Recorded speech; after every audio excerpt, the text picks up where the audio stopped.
Dan and Ben, and they're writing a book. It's spring '09. It's called The Book of Beer Pong, and it's going to be awesome. It's a lead title for entertainment, and they're coming into town, and we asked them to give a demonstration. We've got some ringers in.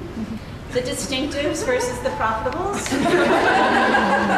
They actually shipped us a table and another table.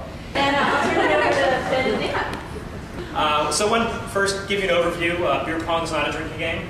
It's a sport. It's a sport of champions. So we feel like our book will be the first publication to set the rules, to become the arbiter of the sport, and hopefully take it to the next level, possibly Olympics, possibly beyond. So we're honored and we're glad they gave us a chance.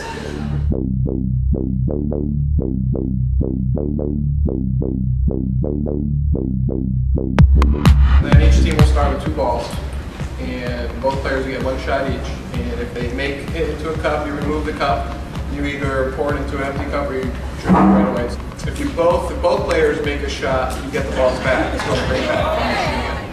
And the object is to eliminate your opponent's cups before you eliminate theirs.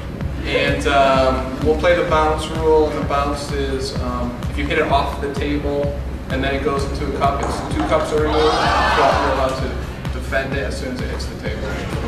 And distractions are allowed, taunting's allowed. I hope you like to drink beer, because you're going to be drinking a lot of it.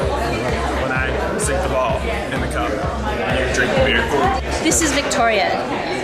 Victoria, did you play beer pong? I did in college. And how would you describe those moments? Intense, competitive, very, very amusing, and enjoyable. Absolutely. Did you get drunk?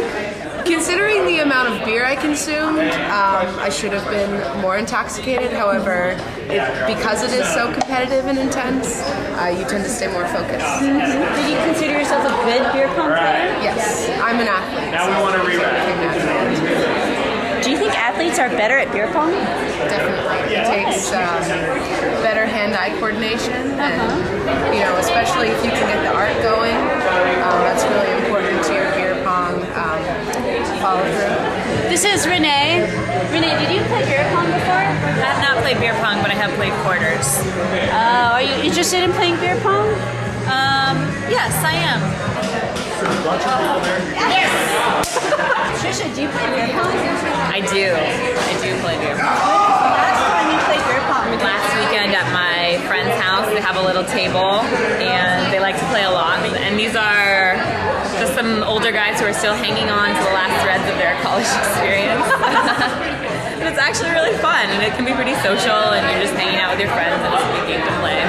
They're really competitive. The main element I would say to this game is confidence and a little bit of cockiness too, because you want to kind of intimidate your partner and just kind of be confident with your shot. So we'll be able to deliver today and not totally suck, and everyone's going to think totally full of it. No, they'll think you're a champion. Right. It's the sport of champions. Seriously. Johan, what does it feel like to be a champion? It feels amazing. I mean, I never thought it was going to happen. I'm thrilled. I want to thank my coach. And it really helped to think about the darts, because I hold the ball like I hold the dart as well. Like more like that instead of that.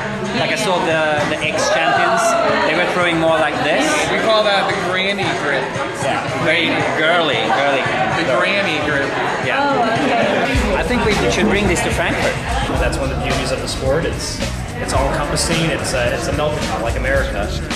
And say if you don't like the sport, what does that say about your love of the country?